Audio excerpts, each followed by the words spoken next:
365일 건강하게 사는 법을 알려드리는 건강 365의 유다현입니다. 세계보건기구가 21세기 가장 위험한 병으로 꼽은 것은 무엇일까요? 암도 아니고 에이즈도 아니고 바로 직업에서 느끼는 스트레스라고 합니다. 이른바 번아웃 신드롬이라고 불리는 이 증상은 자신의 모든 에너지를 일에 다 쏟아버리고 정작 자신의 삶을 돌보지 못해서 무기력해지는 것을 말하는데요. 번아웃 신드롬에서 벗어나려면 되도록 정해진 업무 시간 내에 일을 끝내고 또 퇴근 후에는 집으로 일을 가져가지 않는 게 중요하고요. 운동이나 취미생활처럼 능동적인 휴식을 취하는 게 좋다고 합니다. 스트레스에서 자유로울 수는 없겠지만 일에 대한 강박과 책임은 조금 내려놓고 자신의 삶을 돌아보면 어떨까요? 건강 365 먼저 건강 브리핑입니다.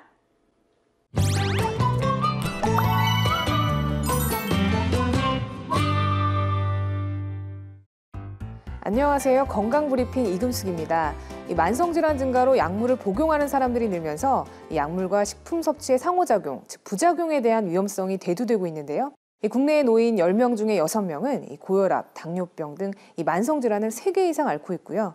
이에 따라 복용하는 약물의 개수가 하루 평균 5.3개나 되는데요. 약과 식품에도 궁합이 있습니다.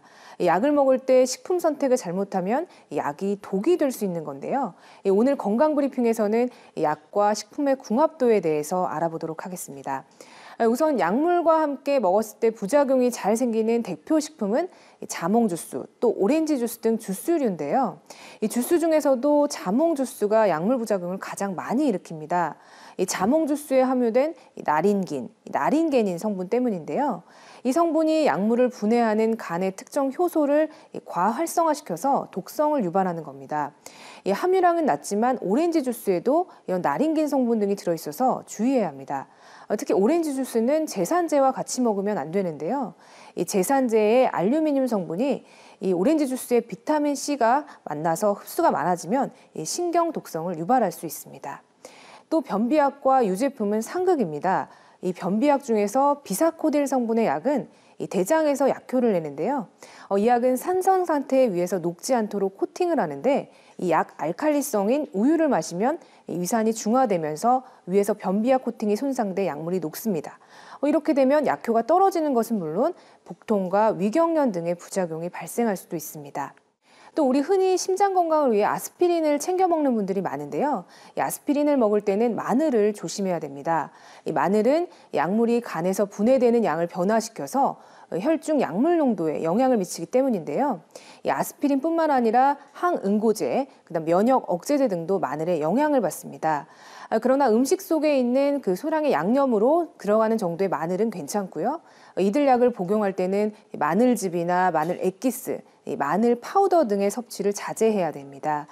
종합 감기약에는 카페인 성분이 들어있는 경우가 많은데 이때도 커피나 홍차 같은 카페인 식품을 먹으면 약효가 지나치게 증가해서 떨림이나 불안, 또 불면증 등의 부작용이 생길 수 있는데요. 천식이나 또 만성 기관지염이 있어서 기관지 확장제를 먹는 사람 역시 커피나 홍차, 또 콜라, 초콜릿 같은 카페인 식품은 금물입니다. 기관지 확장제 속에 잔틴이라는 성분이 카페인과 만나면 심장 박동수가 증가하고 또 떨림이나 불안, 흉통, 불면증 등이 생길 수 있기 때문입니다. 오늘 알려드린 약과 식품의 궁합을 잘 알아두셔서 안전하게 약을 복용하시길 바랍니다. 이상 건강 브리핑이었습니다.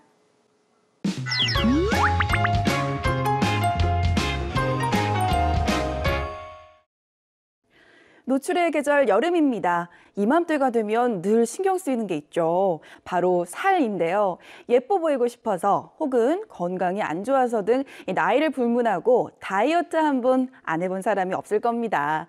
이 다이어트 방법만 해도 수십 가지가 넘고요. 또 살을 빼는 약이나 치료법도 워낙 다양해서 이렇게 하면 정말 살이 빠질까라는 헷갈리는 정보들도 많습니다. 그래서 이번 시간에는 살과의 전쟁, 비만에 대해서 알아볼 텐데요. 비만의 원인은 무엇이고 관련 질환들과 예방법도 함께 살펴보겠습니다. 자리에는 순천향대 서울병원 가정의학과 유병욱 교수님 나오셨습니다. 안녕하세요. 네, 안녕하세요. 안녕하세요. 유병욱입니다. 우리가 흔히 겉보기에 뚱뚱해 보이는 사람을 가리켜서 비만이다 이런 얘기를 하는데요. 겉으로 보기에 살이 많다고 쪘다고 해서 비만은 아닙니다. 네. 단순히 몸무게 하나만 가지고 판정할 수 없는데요. 또 비만은 단순히 외모의 문제가 아니라 심각한 건강상의 문제가 있을 수 있기 때문에 꼭 관리를 해야 되는 질병입니다. 이번 시간에는 비만이 되는 원인, 비만으로 생기는 질병, 그리고 예방과 탈출법에 대해서 말씀드리도록 하겠습니다.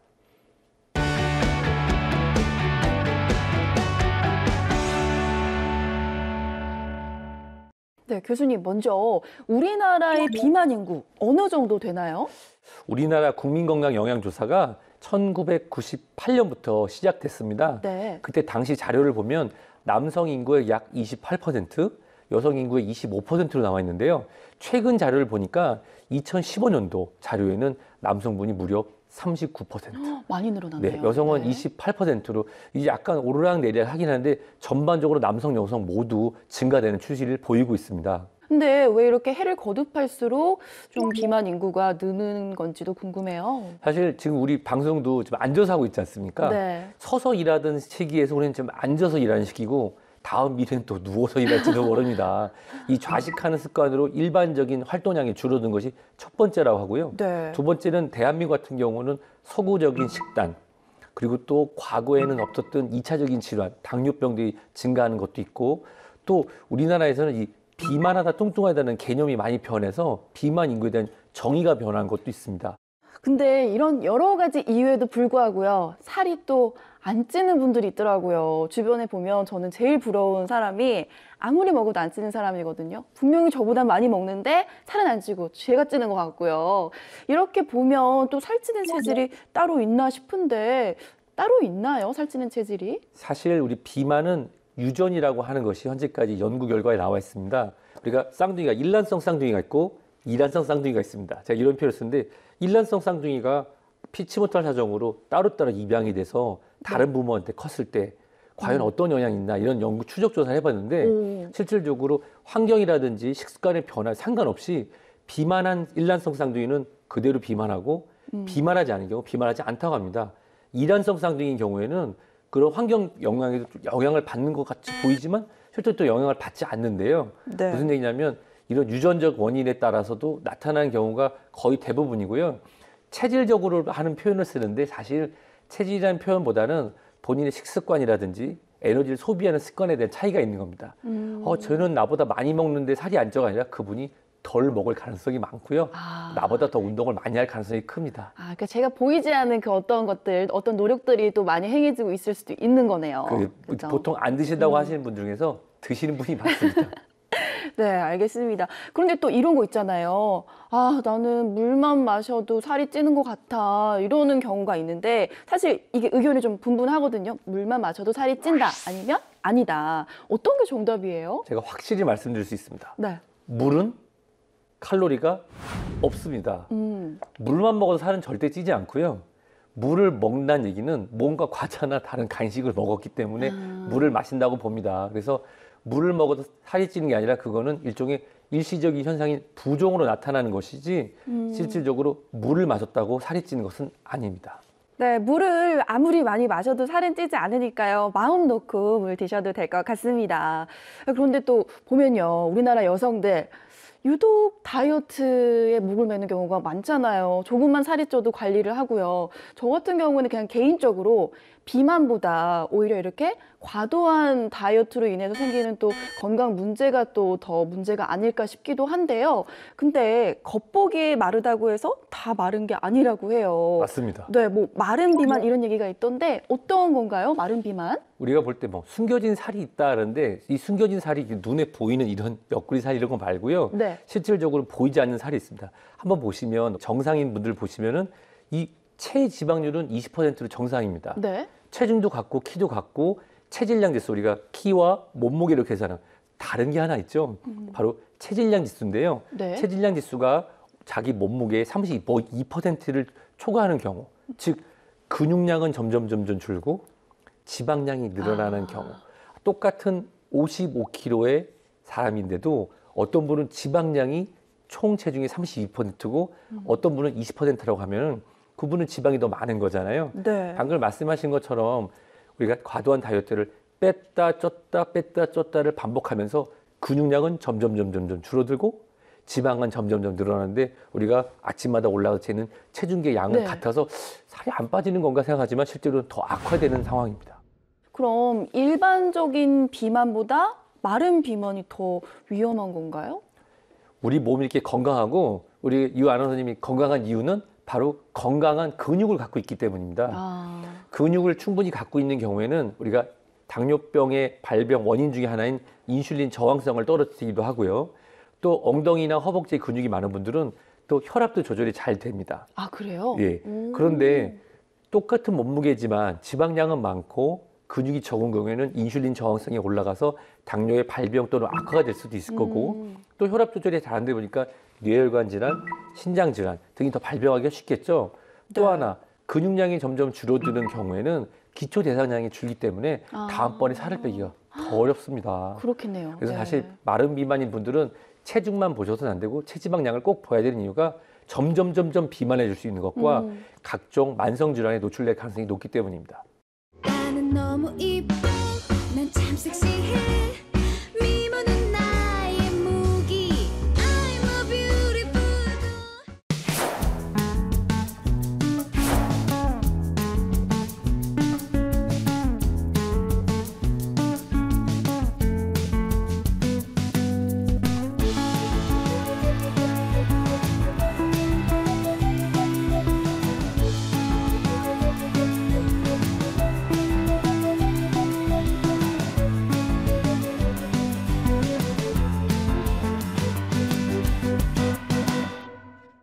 교수님, 근데 또 비만이 다 같은 비만이 아니라고 하는데요. 비만의 종류가 있다고요. 비만의 종류가 많습니다. 네. 사실은 이게 세포로 구분하는 방법이 있는데요. 아이들이 이게 통통한 경우, 이거는 보통 우리가 증식성 비만이라고 합니다. 증식성 비만. 세포 네. 숫자가 점점 증식하는 거예요. 아기들 때는 모든 게 다 커지거든요. 네. 그래서 아이들 때 너무 많이 먹게 되면은 아기들이 몸에 지방세포를 많이 갖게 되니까 증식해서 이런 경우 살이 잘 안 빠집니다.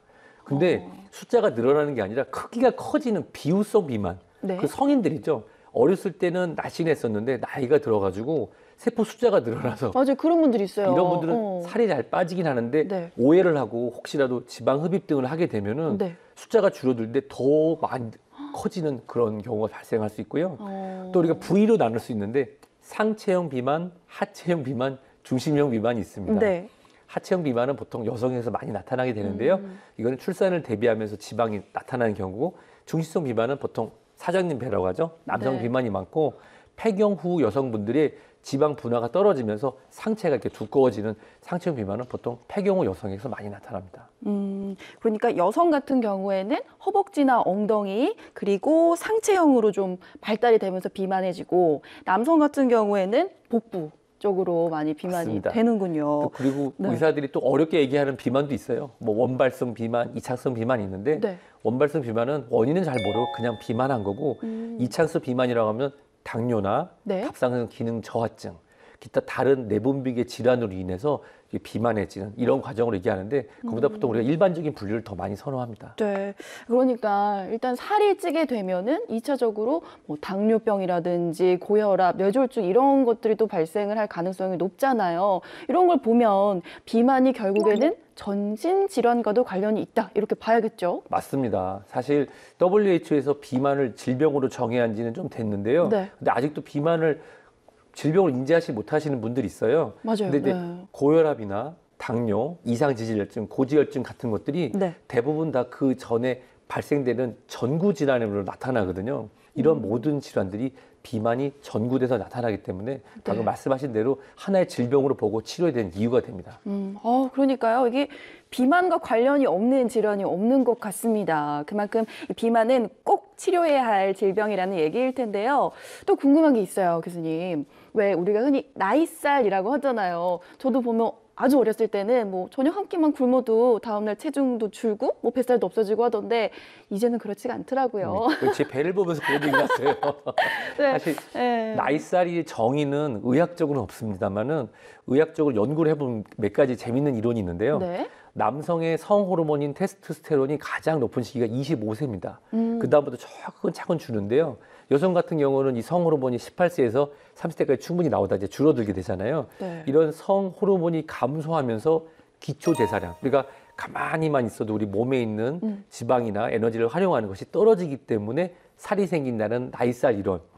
근데 두 번째는 성장 호르몬과 관련된 부분입니다. 성장 호르몬. 성정이 보통 멈추는 시기가 남성, 여성 대부분 만 20세에서 25세 사이인데요. 네. 그때부터 성장 호르몬이 꺾이게 되면서 또 기초 대사량에 준다는 이론도 있고요.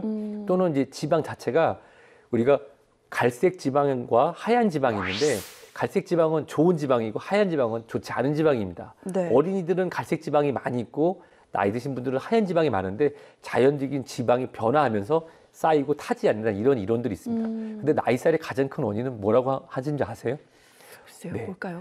운동을 안 해서 그렇다고 활동량이 줄어서 그리고 예전보다 많이 먹고 덜 운동하는 것에 오는 이유도 있다고 하는데 아직 정확하게 나이살의 의학적인 정의는 없습니다. 네, 알겠습니다. 그러니까 결과적으로 나이가 들면 좀 기초 대사량도 적어지고 하니까 나이가 들수록 체중 관리에 더 신경을 써야겠습니다. 또 요즘은 워낙 다이어트에 대한 정보들이 넘쳐나잖아요. 뭐 원푸드 다이어트, 황제 다이어트, 또 뭐 연예인 식단 이런 것들도 있더라고요. 맞습니다. 근데 이런 것들이 또 효과가 어느 정도 있는지도 좀 의심스러운데 어떤가요? 사실 이제 여러 가지 단편적인 연구가 많이 진행이 되고 언론을 통해서 알려지면서 많은 호감도 받고 또 실망도 하신 분들이 있는데요. 네. 지금까지 연구된 바에 의하면 우리 대한가정의학회에서 2016년에 그 고지방 저탄수화물 다이어트에 대해서 우리가 일관성을 가진 그런 성명서를 내기도 했습니다. 네. 한 가지 음식만 먹거나 또는 특정한 음식을 먹는 경우로 하는 경우는 대부분 절식입니다. 절식. 덜 먹게 돼서 살이 빠지는 것으로서 네. 오랜 기간 유지하기 어렵고 기초적으로 고혈압이나 당뇨와 같은 만성 질환을 갖고 계신 분들이 그런 한 가지 또는 편향된 음식을 먹어서 영양 불균형을 나오는 경우에는 칼로리 부족으로 인해서 면역성이 떨어지거나 오히려 기존의 질환이 악화될 수 있으니 피하는 게 좋겠다라는 것이 기본적인 성명이고 또 제 개인적인 생각이기도 합니다.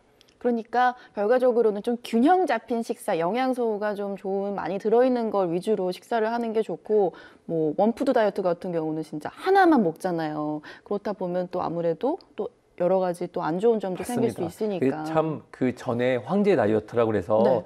적색육을 많이 먹는 것이 좋다. 맞아. 그게 고기 사실은 먹는 거. 네. 생화학적으로도 이론적으로도 어느 정도 납득이 되는 부분이지만 그것이 식생활에서 여러 가지 균형이 무너지는 경우에 건강이 더 악화될 수도 있고요.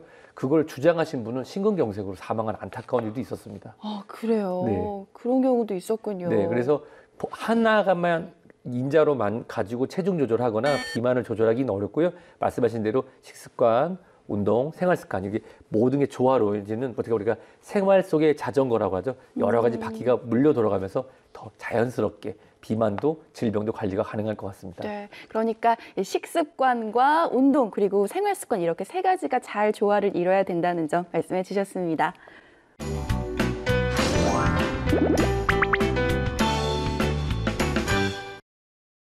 이번에는 이것이 궁금하다 코너입니다. 비만과 관련해서 어떤 점들을 궁금해하시는지 저희가 한번 모아봤는데요.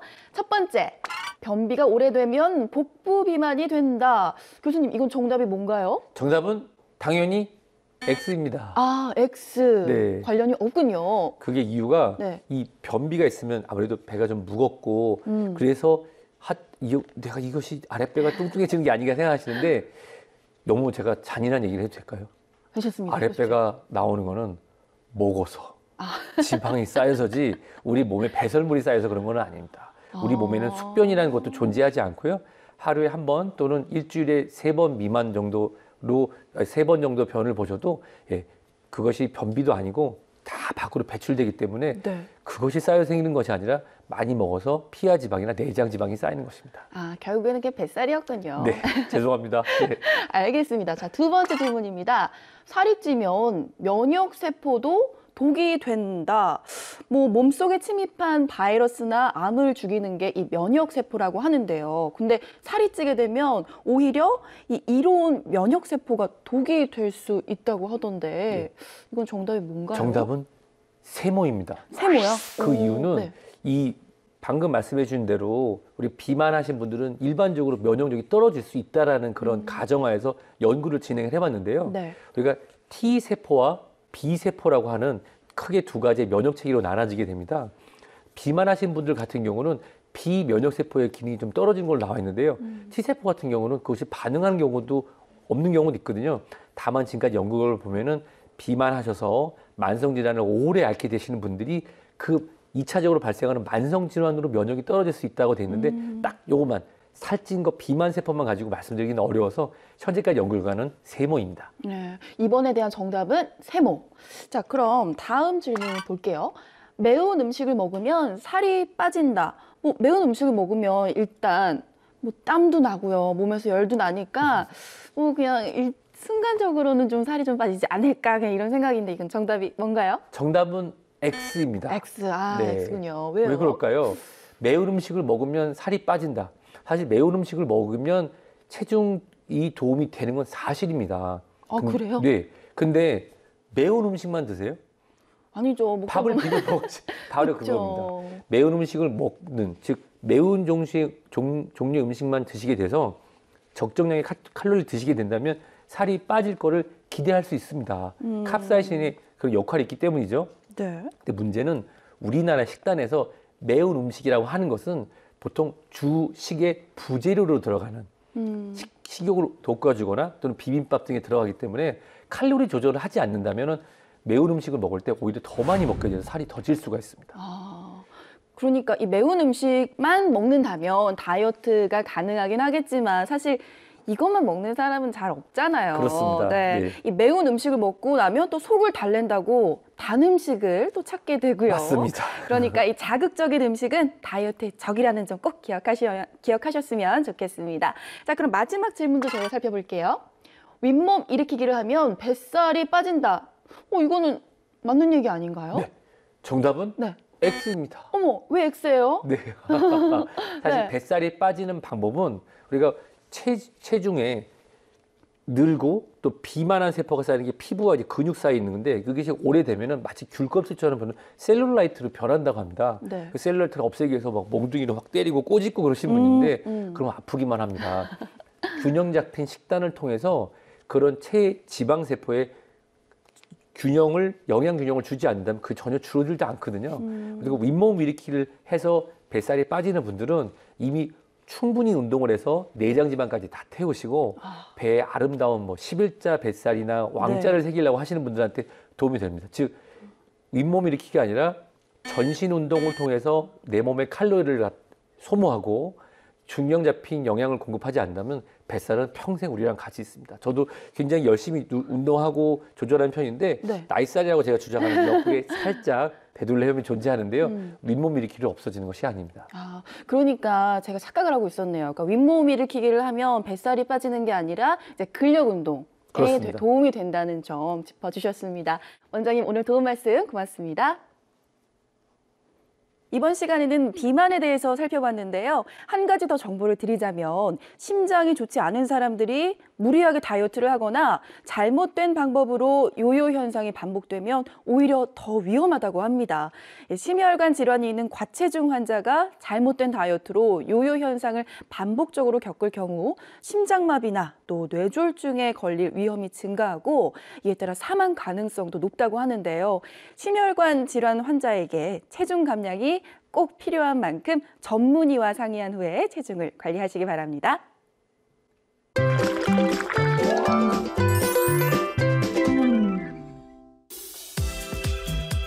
안녕하세요. 셰프 정호균입니다. 다이어트의 가장 중요한 것은 무엇일까요? 바로 식단이죠. 남녀노소 누구나 한 번쯤은 다이어트에 좋은 음식을 찾아보셨을 텐데요. 그중 당근은 칼로리가 낮고 식이섬유가 풍부해 포만감을 줘 다이어트에 도움이 되는데요. 오늘은 바로 그 당근을 이용한 요리를 만들어 보겠습니다.